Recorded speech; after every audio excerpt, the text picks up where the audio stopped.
تؤكد إنه مش مجرد شكل عضلات. طيب خلينا نبص على جسمه بعين تحليلية بحتة. طول حوالي 185 سنتيمترا، وزن في عز أيامه بيوصل من 110 إلى 115 كيلوغراما بنسبة دهون قليلة نسبيا.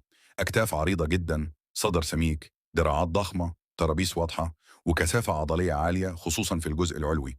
الجسم ده محتاج سنين طويلة من التدريب المنتظم، تغذية دقيقة، ونوم وتعافي مثالي. جون سينا فعلا بدأ يتمرن بدري، وكان مهتم بكمال الأجسام قبل ما يدخل المصارعة. جيناته كويسة جدا، وده واضح من استجابته السريعة للتمرين.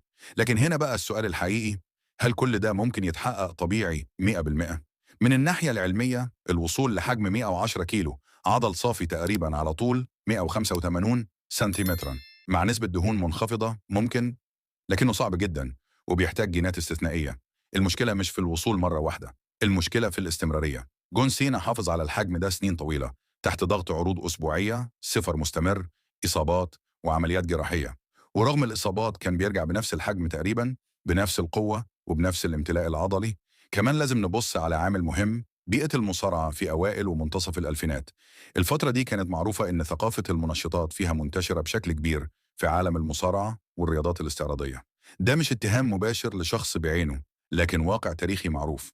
لما تجمع البيئة دي مع حجم عضلي ضخم، قوة عالية جدا، تعافي سريع، وحفاظ على الكتلة مع التقدم في العمر، الاحتمال إن الشخص يكون طبيعي بالكامل بيقل. لو افترضنا تحليل هرموني نظري، فالشكل العام بيدل على امتلاء عضلي قوي وكثافة واضحة، وده غالبا مرتبط بمستويات تستوستيرون مرتفعة أو دعم هرموني من نوع ما. الاحتفاظ بالقوة والحجم حتى بعد سن ال40 مؤشر إضافي. طبيعيا أغلب اللاعبين بيخسروا جزء من الكتلة مع العمر، لكن سينا حافظ على مستوى قريب جدا من قمته لفترة طويلة.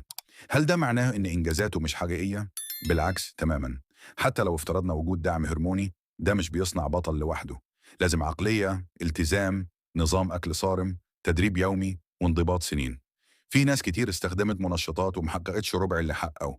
سينا اشتغل على نفسه، بنى اسمه، وبقى أيقونة، وانتقل كمان للتمثيل ونجح فيه. ده يدل على شخصية قوية مش بس جسم قوي.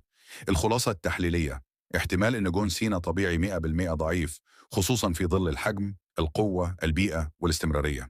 الاحتمال الأكبر انه استخدم دعم هرموني في مرحلة من حياته المهنية، لكن ده تحليل مبني على مؤشرات شكلية ومنطق رياضي، مش دليل قاطع. وفي النهاية المهم انك تبص لنفسك، لإمكانياتك ولطريقك انت.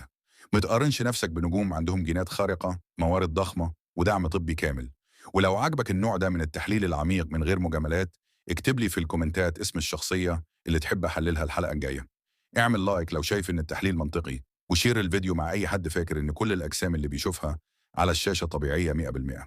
وما تنساش تشترك في القناة وتفعل الجرس عشان توصلك كل حلقات طبيعي ولا هرمون. هدفنا مش نهاجم حد، هدفنا نفهم الحقيقة ونبني وعي يخليك تتمرن صح، تفكر صح، وتوصل لأفضل نسخة من نفسك بطريقة واقعية وآمنة. أشوفكم في الحلقة الجاية.